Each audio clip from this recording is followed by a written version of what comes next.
شهر ازمیر.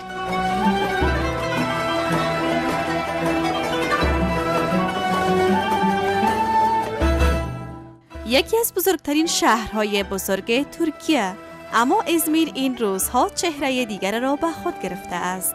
حضور پررنگ مردم، برپایی محافل، نمایش صنایع دستی زنان و مردان، رقص و سمایه در المپیاد فرهنگی این شهر زرق و برق بیشتر را در این مراسم افزوده است. همانطور که دیده می شود، حضور گسترده افغان‌های مقیم ترکیه و اتحادیه دانش آموزان مکاتب افغانستان نیز در این مراسم بیشتر است.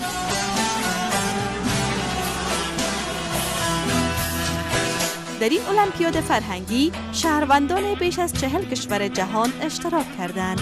زنان و مردان شهر ازمیر با نمایش دادن صنایع دستیشان توجه بسیاری از اشتراک کننده ها را به خودشان جلب نمودند. افغان‌هایی که هم در این مراسم فرهنگی اشتراک کرده اند برای نشان دادن وحدت و اتفاق افغان‌ها به پایکوبی پرداختند.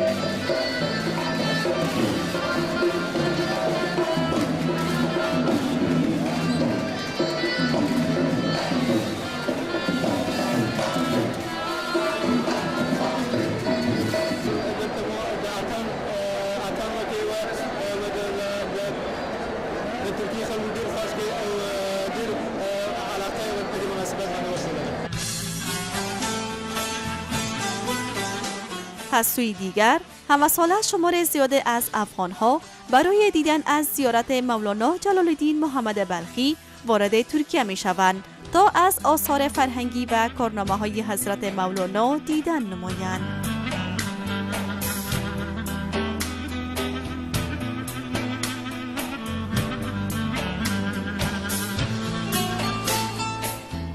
از تمام کشورهای دنیا به خاطر دیدن مولانا، به خاطر شناخت مولانا و ویژه به زیارت مولانا میان.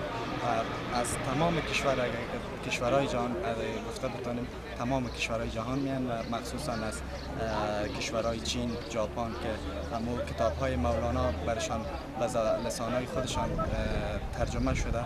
مولانا امروز در شهر قونیه قرار دارد و آرامگاه مولانا در شهر قونیه است، جایی که ما و شما فعلا در آنجا هستیم.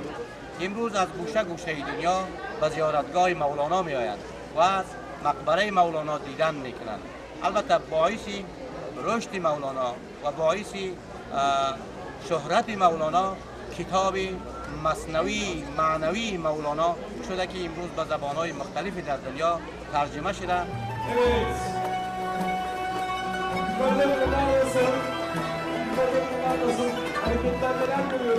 باشنده‌های شهر ازمیر هم برای میزبانی از اشتراک کنندگان در المپیاد فرهنگی مراسم و برنامه‌های ویژه‌ای را به راه انداختند. در این استیج بزرگ از برنامه‌های رقص و بازی گرفته تا سخنرانی‌ها و نمایشنامه‌های جالب به اجرا گذاشته شده است.